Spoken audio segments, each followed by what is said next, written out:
Make study interesting with Learn with Fun. Good morning, class. Good morning, sir. Today I will teach you about French Revolution, so be ready with your pen and paper to write the notes. The French Revolution was a revolution in France from 1789 to 1799. The result of the French Revolution was the end of the monarchy. The revolution ended when Napoleon Bonaparte took power in November 1799. In 1804, he became emperor. Before 1789, France was ruled by the nobles and the Catholic Church. The ideas of the Enlightenment were beginning to make the ordinary people want more power. They could see that the American Revolution had created a country in which the people had power, instead of a king. The government before the revolution was called the Ancient Old Regime. The French society during the late 18th century. The French society comprised First Estate, clergy Second Estate, nobility Third Estate, big businessmen, merchants, court officials, peasants, artisans, landless laborers, servants, etc. Some within the Third Estate were rich and some were poor. The burden of financing activities of the state through taxes was borne by the Third Estate alone. The struggle for survival, population of France grew and so did the demand for grain. The gap between the rich and poor widened. This led to subsistence crises. The growing middle class. This estate was educated and believed that no group in society should be privileged by birth. These ideas were put forward by philosophers such as Locke, English philosopher, and Rousseau, French philosopher. The American Constitution and its guarantee of individual rights was an important example of political theories of France. These ideas were discussed intensively in salons and coffee houses, and spread among people through books and newspapers. These were even read aloud.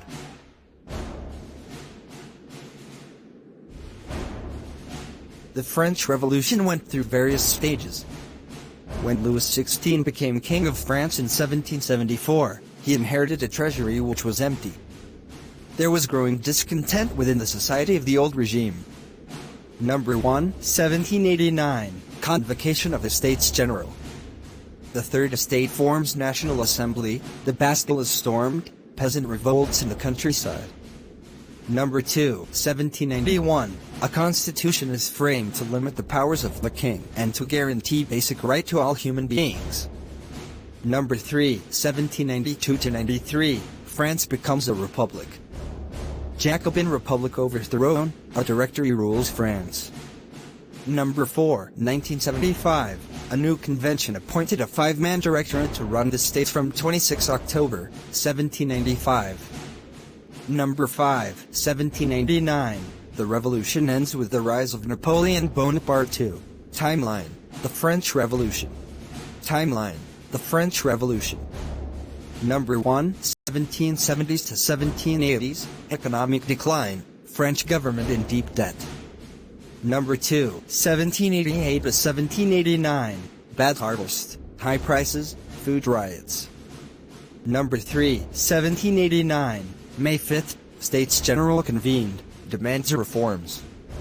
Number 4, 1789, July 14, National Assembly formed. Bastille stormed on July 14. French Revolution starts. Number 5, 1789, August 4, Night of August 4 ends the rights of the aristocracy. Number 6, August 26th, Declaration of the Rights of Man. Number 7, 1790, Civil Constitution of the Clergy nationalizes the Church. Number 8, 1792, Constitution of 1791 converts absolute monarchy into a constitutional monarchy with limited powers. Number 9, 1792, Austria and Prussia attack revolutionary France. Number 9, 1793, Louis XVI and Marie Antoinette are executed. Number 10, 1792 to 1794, the Reign of Terror starts. Austria, Britain, the Netherlands, Prussia and Spain are at war with France.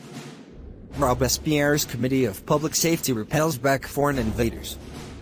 Executes many enemies of the people in France itself. Number 11, 1794, Robespierre is executed. France is governed by a directory, a committee of 5 men. Number 12, 1789, Napoleon Bonaparte becomes the leader. Women's Revolution.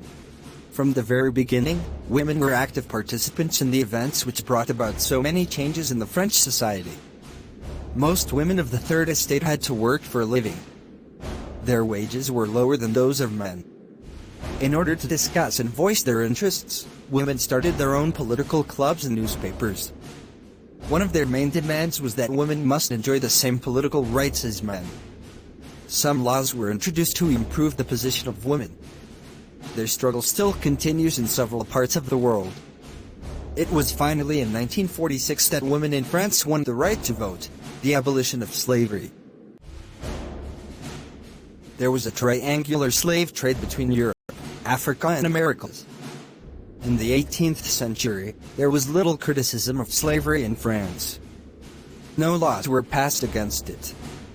It was in 1794 that the convention freed all slaves. But 10 years later slavery was reintroduced by Napoleon. It was finally in 1848 that slavery was abolished in the French colonies, the revolution in everyday life. The years following 1789 in France saw many changes in the lives of men, women and children. The revolutionary governments took it upon themselves to pass laws that would translate the ideals of liberty and equality into everyday practice. One important law that came into effect was the abolition of censorship.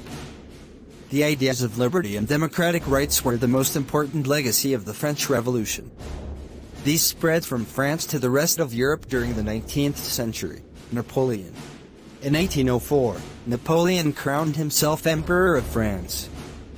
He set out to conquer neighboring European countries, dispossessing dynasties and creating kingdoms where he placed members of his family. He saw his role as a modernizer of Europe. He was finally defeated at Waterloo in 1815. So, this was all about French Revolution. In next class I will teach you about socialism in Europe and the Russian Revolution. My dear kids, if you like the video, please share with at least 5 friends and subscribe the channel for more videos like this.